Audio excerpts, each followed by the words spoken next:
wabarakatuh. Kembali lagi bersama saya Arifin Sudardianto. Kali ini saya akan mencoba untuk menyelesaikan soal Ginkgo-Pliss problem 11.64 tentang distillation of benzene toluene feed using enthalpy concentration method. Ini masih dalam satu bahasan distilasi fraksinasi yang membedakan ini menggunakan reflux minimum. Oke, langsung kita selesaikan saja. Kita baca dulu soalnya. A liquid feed of 100 kg moles per hour of benzene toluene at the boiling point contains 55 mole presence benzene and 45 mole presence toluene. It is being distilled at 101.332 kilopascal pressure to give a distillate with XD equals to 0.98 and the bottoms of XW equals to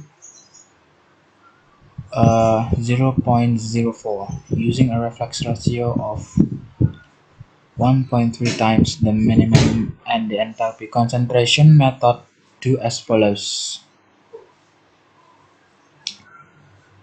Pertama, ini determine the theoretical number of trays needed. Artinya tentukan jumlah tray yang dibutuhkan. Yang kedua, hitung beban panas kondenser dan deboiler.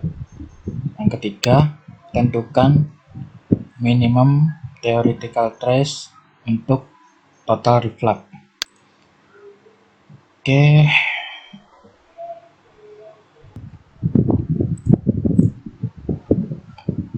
Oke, langsung aja kita ke penyelesaian masalah. Ini saya buat sendiri untuk diagram alirnya. Di sini F masuk 100 kmol per jam. XF-nya diketahui tadi 0,55, XD-nya 0,98, XW-nya 0,04. Ini diketahui R sama dengan 1,3 R minimum. Terus Q-nya karena at the boiling points, Q-nya berarti sama dengan 1. Tentukan N teoritis, beban panas boiler dan kondensor, dan N teoritis pada total reflux.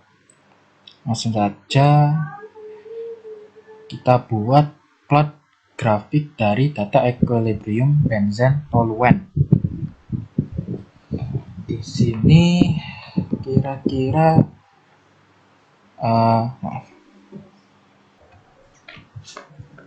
untuk tabel ini bisa dilihat di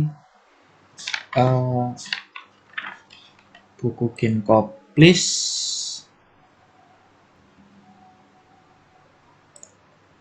di tabel 11.11.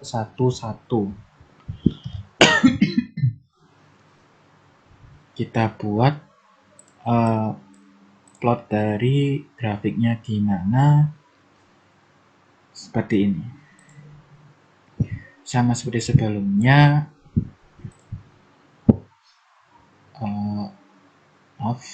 not responding. Nah, ini skalanya sudah saya samakan dengan milimeter block. Ini grafiknya. Kemudian dengan cara yang sama seperti tadi video sebelumnya, kita buat garis operasional 0 sampai 1. Nah, kemudian kita tandai deh XB nya dari berapa, 0,04, kita tandai di sini 0,04, XF-nya 0,05, terus XD-nya 0,9 di sini. Nah, di sini kan tadi Q sama dengan 1. Dengan kata lain, slope dari XF-nya ini nanti tak hingga, berarti lurus ke atas. Nah, ini lurus ke atas. Nah, langkah selanjutnya kita tentukan garis singgung XD yang nanti akan memotong XF. Masalahnya kita sama seperti video sebelumnya tidak tahu slope-nya. Kita cari interceptnya sama seperti video sebelumnya, namun yang membedakan dari video sebelumnya ini ada reflux minimum. Nih 1,3 kali reflux minimum. Reflux minimum itu reflux yang memungkinkan stripping line sama enriching line nanti mendekati atau berhimpit dengan kurva ini. Jadi seminimum mungkin kita tarik garis lurus saja dari XD ini ke titik yang memotong kurva ini sama XF ini. Jadi yang paling minimum titik ini didapatlah 0,42, 0,46, 0,042, 0,044, 0,46. Interceptnya didapat 0,46. Nah, ini jika RM tadi didapat 0,46 interceptnya, XD-nya masukkan ke rumus intercept sama dengan XD per R plus 1. Sebenarnya sama rumusnya. Nah, untuk mencari RM-nya, ini kita pakai RM. Kita masukkan deh XD 0,98. Kita hitung RM sedemikian rupa menghasilkan RM-nya 1,1304. Ini masih RM. Setelah kita menemukan RM, kita cari R-nya. Tadi R-nya sama dengan 1,3 R minimum. Kita hitung deh. Jadi R-nya ketemu 1,4695. Kita cari deh intercept yang baru dengan R sama dengan 1,4695. Rumusnya sama. Rumus umum intercept kita masukkan 0,9 per 1,4695 plus 1. Ketemu interceptnya 0,4. Setelah ketemu interceptnya 0,4, kita tarik deh dari XD ini, yang garis hitam ini ke 0,4. Dan inilah R yang garis yang baru, bukan yang merah lagi. Nah, di antara sama seperti video sebelumnya, ini garis perpotongan antara garis XF ini sama garis singgung XD kita tarik deh menuju XB yang sama dengan 0,04. Terbentuklah enriching line yang kaya akan benzen di sini. Kemudian stripping line yang lebih banyak toluennya.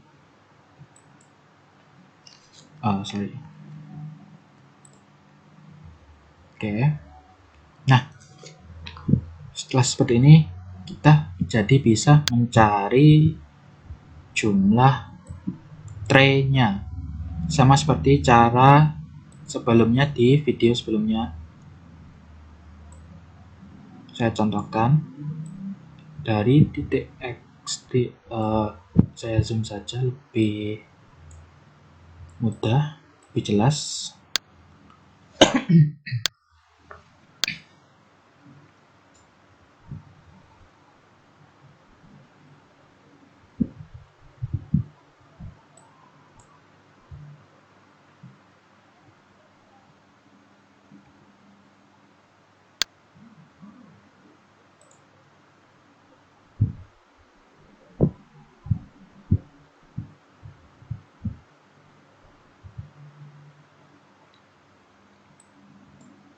Oke, lebih jelas ya. Tarik dari XD-nya. Cara yang sama, biar lebih kelihatan jelas.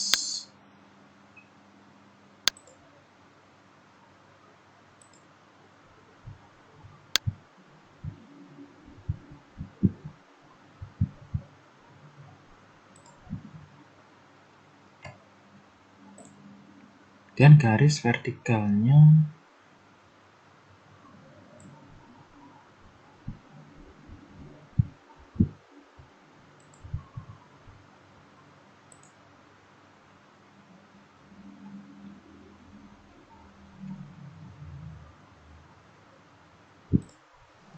oke. Yang kedua, duplicate.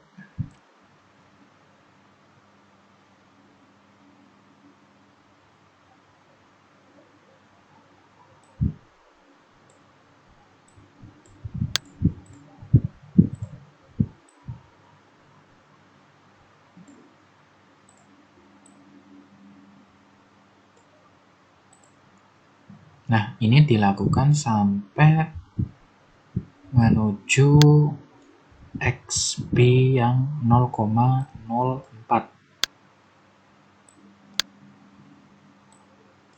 Akan saya percepat. Tunggu sebentar. Nah, ini sudah selesai. Saya buat pola dari untuk menghitung trennya ya. Ini kita hitung sama-sama. Ini ada 1, 2, 3, 4, 5, 6, 7, 8, 9, 10, 11, 12, 13, 14, 15. Nah, di sini berarti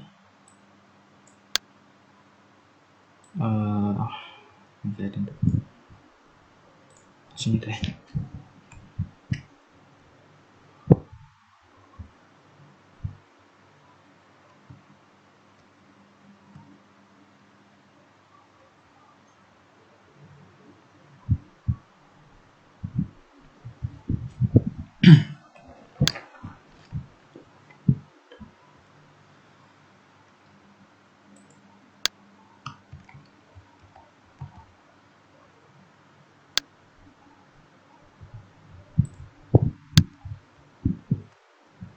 N sama dengan 15 tray. Ini untuk menjawab soalan dari pertama, jumlah stage-nya. Nah, untuk soal yang C ini masih berhubungan. Yang C total reflux 15 tray ini artinya 14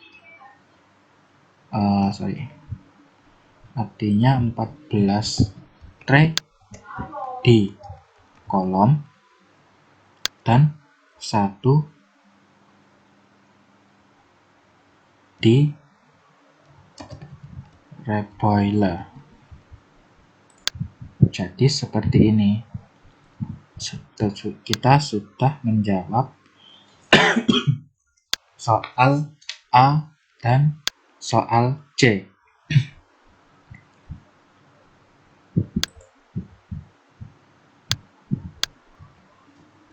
Nah, untuk berikutnya kita cari yang B, beban panas reboiler dan kondensor. Bagaimana caranya? Mari kita selesaikan step by step. Untuk menyelesaikan beban panas kondensor, kita gunakan persamaan ini. Kondensor ya. QC sama dengan V1 H1 min LHD min D kali HD. Untuk beban panas reboiler, kita menggunakan persamaan ini. QR sama dengan D kali HD plus W kali HW plus QC min F kali HF. Nah, apa sih V1 L sama D? Atau W juga ini apa? Kita lihat di gambar awal. F-nya ini feed yang masuk, V-nya vapor yang keluar menara, didinginkan, membagi menjadi L dan D. L-nya masuk ke menara bagian atas, ini namanya reflux. Yang D keluar sebagai distilat. Nah, W ini keluar sebagai bottom product. Jadi seperti itu.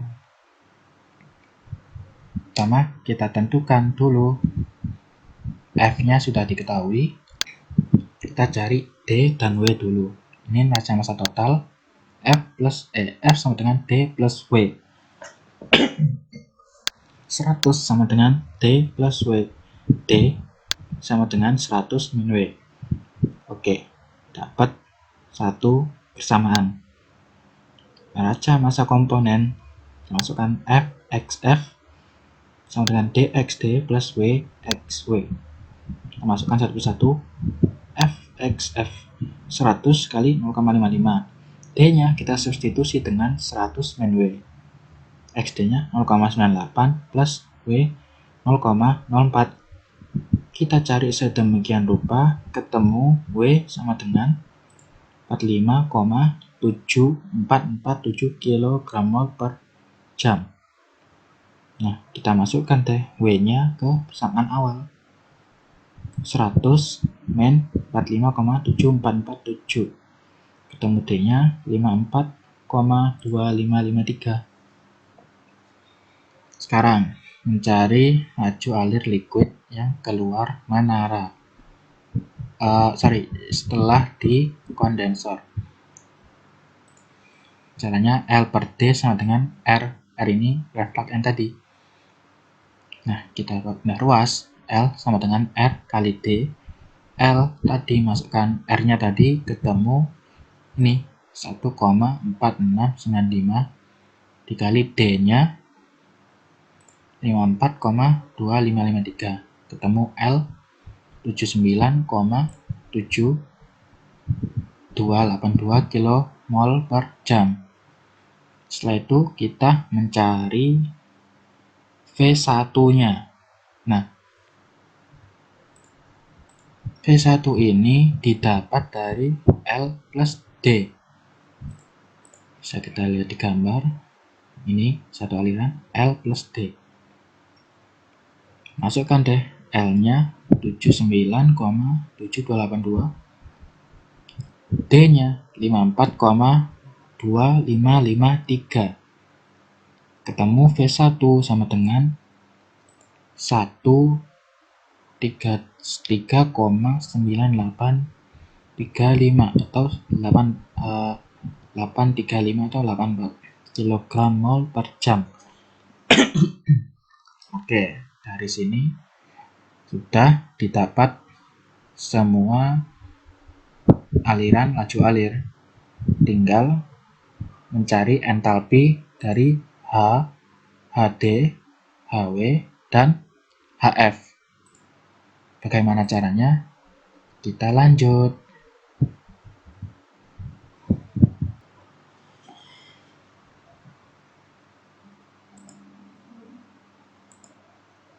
Oke, ini mana data? Nah, ini data-data yang diperlukan.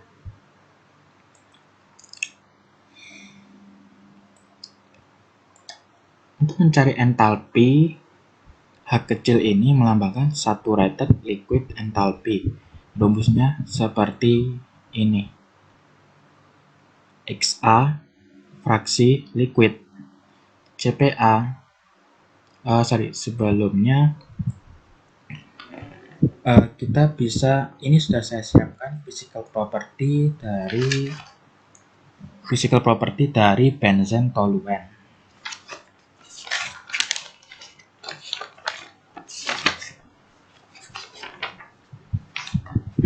Bisa dilihat di tabel 11.61 Ginkgo-Bliss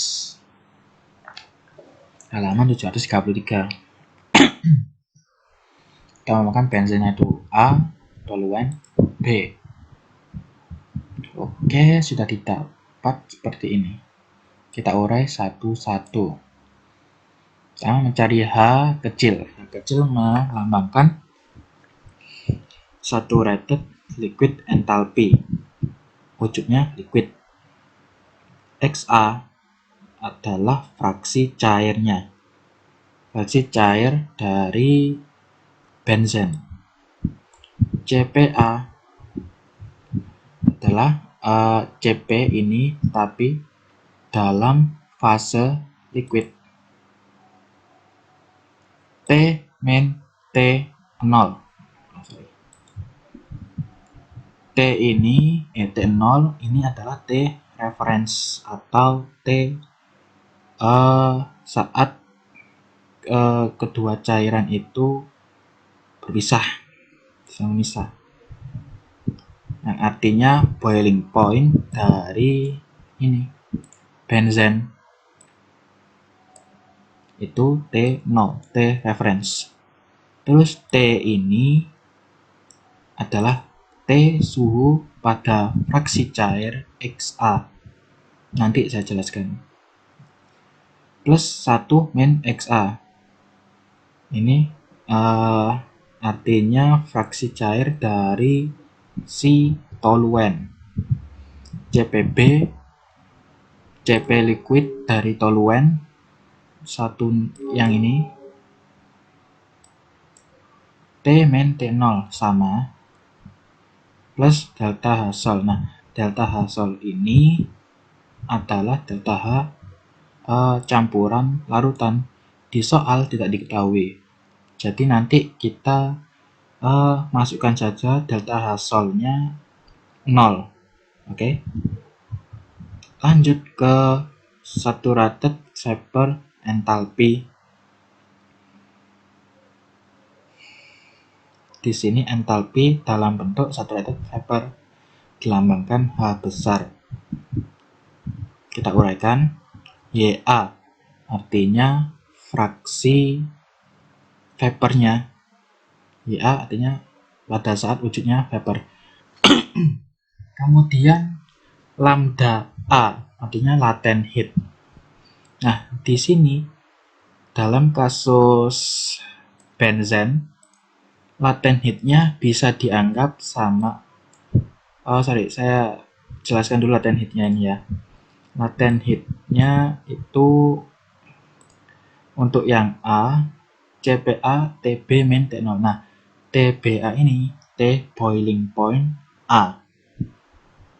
Nah, biasanya plus ya, jangan dulu.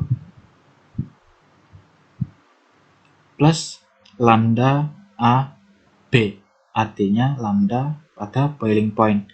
Nah, di sini yang benzen ini yang nilainya 30, 8, 20 ini itu lambda AB. Biasanya untuk nyamannya kita anggap TBA sama dengan T reference. Artinya kalau dikurangi ini 0, ini juga 0. Berarti lambda A sama dengan lambda AB.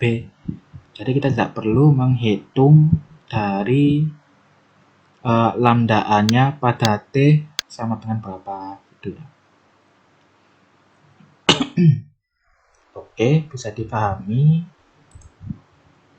Lanjut ke yang saturated vapor enthalpy. CPYA. CP pada saat benzen vapor dalam fase vapor. T min D0. D0 nya di reference yaitu 80,1. T nya T pada saat YA fraksi vapor T pada saat fraksi vapor YA plus 1 min YA ini fase vapor toluen. Lambda B, nah ini lambda B nya beda dengan lambda A. Kalau ini kan tadi kita anggap ini TBA sama dengan T reference. Kalau lambda B beda kasus. Soalnya TBB nya sama dengan ini 110,6. Nantinya akan tertinggal di maksudnya kebanyakan akan tertinggal di dalam tangki, maksudnya bottom product ya, seperti itu. Untuk mencari lambda B nya sudah ada di halaman Ginkoplis halaman 733 persamaan 11.64. Kita masukkan deh lambda B CPB TBB min T0 plus lambda BB min CPYB TBB min T0. Nah, CPB ini CP toluen pada fase liquid. TBB boiling point-nya 110,6.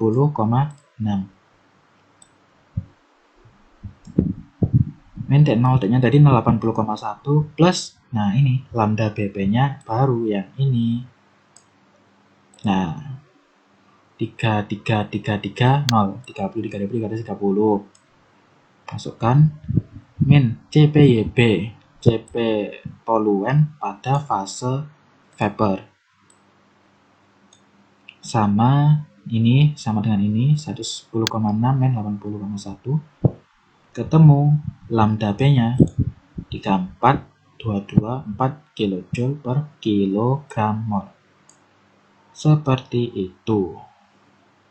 Lanjut, yang tadi sudah saya singgung ya, CPYB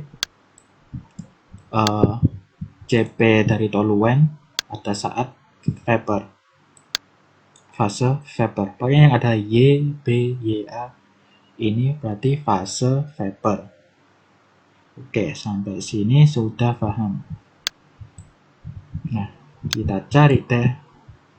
Ini kan tadi yang diperlukan H1, HD, HW, dan HF. Kita cari satu-satu. Ini sudah saya siapkan kolom masing-masing entalpi.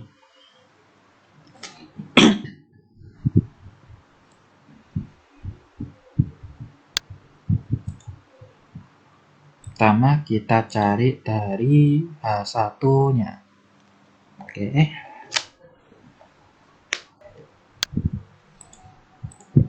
Oke, kita mulai.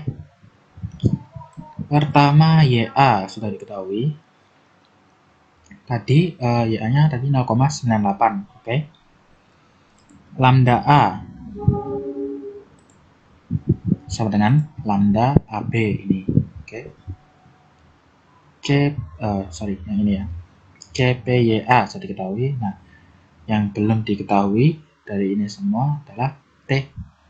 Mencari T-nya pada saat fraksi YA vapor dari ini figure 11.11 halaman 697 Ginkoplis. Nah, ini sudah saya atur untuk satu kali perpindahan Sudah saya plot, ketemu X-nya, satu kali pindahan mewakili 0,05. Untuk yang Y, sekali perpindahan ke kanan kiri mewakili 0,2083. Ini perhitungan saya. Oke. Di sini kita mencari pada YA 0,98. Seret di sini. Kita gerakkan deh.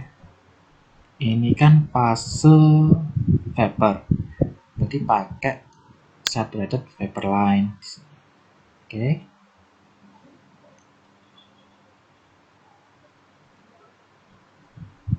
Di sini kita tarik kiri menggunakan perbandingan ini, berapa langkahnya itu ketemu deh.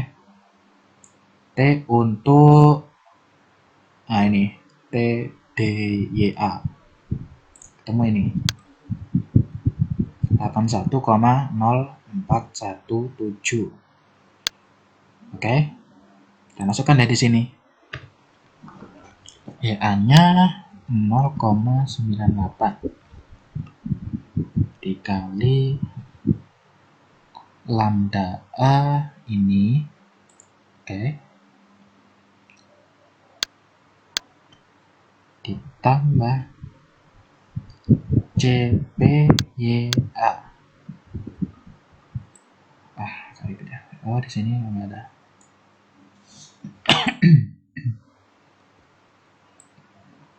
CPYA. Oke, ini ya CPYA. CPYA dikali dalam kurung T-nya tadi 81, bla bla bla dikurangi T reference, ini T0 ya, saya siapkan 80,1. Oke, ditambah 1 min 0, sorry, ini pakai titik ya, nanti error soalnya.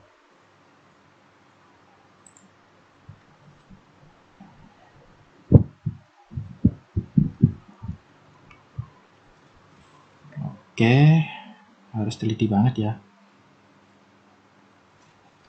Dikali lambda B-nya tadi ini sudah saya siapkan.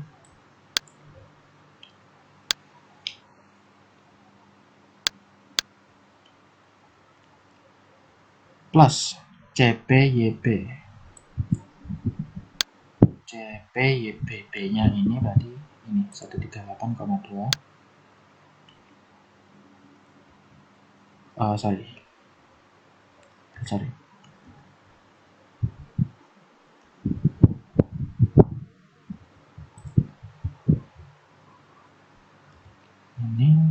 Ini.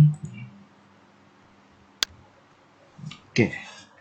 Sudah, tinggal enter. Ketemu hanya 30.979,6 kilojoule per kilogram mol. Oke, sekarang cari H kecil HD. XA-nya fraksi liquid tetap sama dengan ini 0,98. CPA pakai yang liquid bisa diketahui. Nah, T-nya kita cari lagi dari figure 11.11. XA-nya kan tadi 0,98. Kita geser ke saturated liquid line, straight ke bawah.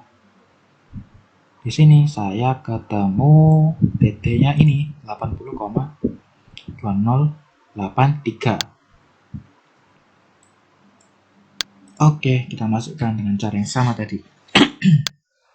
0,98 dikali CPA-nya ini fase liquid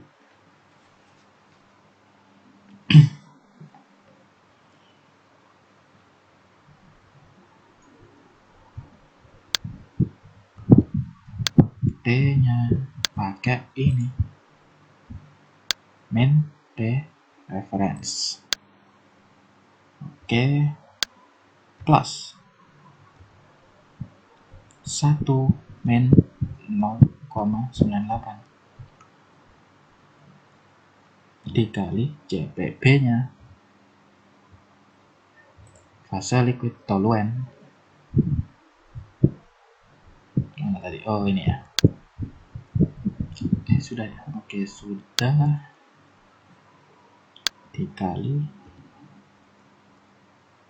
ini kurangi ini sudah.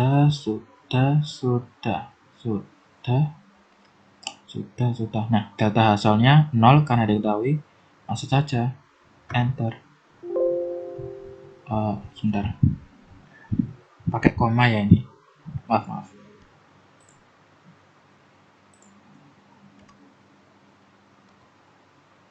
Oke, pakai itu semua.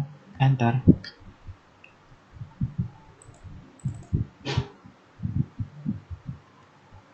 Ketemu 15,0352. Ini yang HD tadi.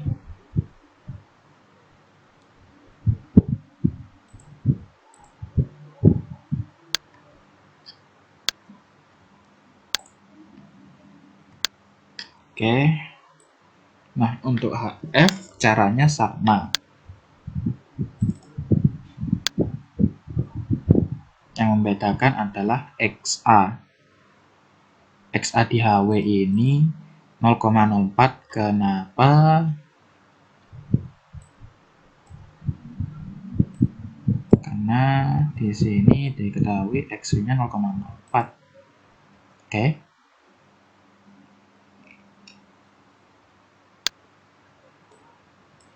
Karena XA-nya berubah, otomatis T-nya juga berubah. Kita cari lagi di sini.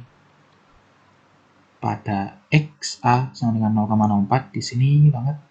Kita tarik ke sini. Nah, yang liquid line ketemu mana? TW-nya 108,958. Kita masukkan deh ke rumusnya. Ini masukkan semua. Ketemu 499,95. Ini juga caranya sama. HF-nya tadi bedanya di XA 0,55. Oke, fit-nya tadi. Untuk T-nya kita cari juga di sini. 0,55 sini ya. Seret ke kiri. Seret. Oke. Ketemu deh. DF-nya 90,4167. Masukkan semuanya ke rumus. Nah, ketemulah semua H-nya. H1 sekian, HD sekian, HW sekian, HF sekian.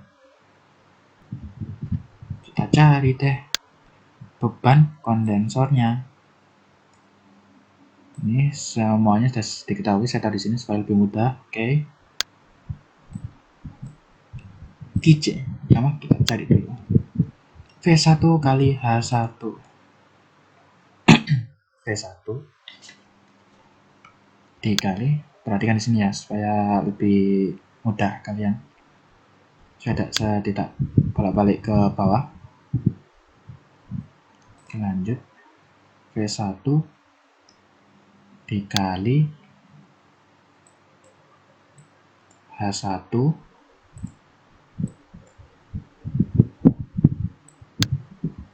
min LHD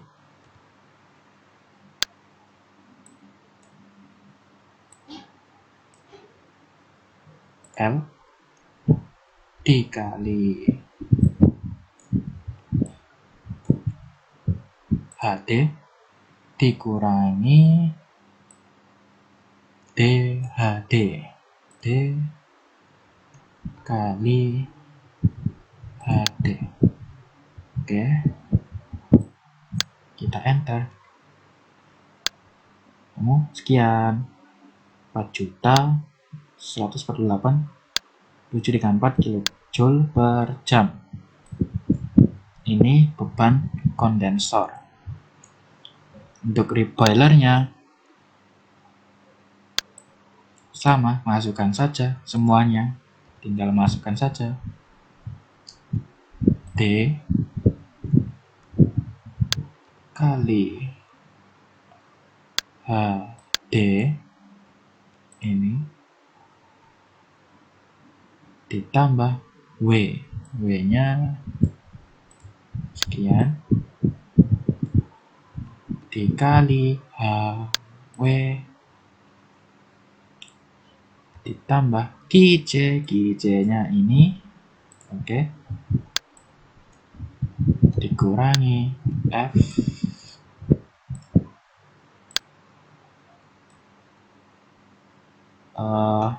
kali HF. Oke, enter saja, ketemulah. Nah, terjawablah soal di B. Beban kondensor sekian 4.148.734 kilojoule per jam. Beban reboilernya sekian 4.212.953 kilojoule per jam. Oke, sekian. Terima kasih penjelasan. Terima kasih. Sekian penjelasan dari saya. Kalau ada yang kurang jelas, saya mohon maaf karena ini juga saya masih belajar. Kalau semisal ada yang salah, silakan komen di kolom komentar. Kalau semisal ada yang mau ditanyakan, bisa DM saya, nanti saya tambahkan di deskripsi IG saya. Oke? Bye guys semuanya. Terima kasih. Assalamualaikum warahmatullahi wabarakatuh.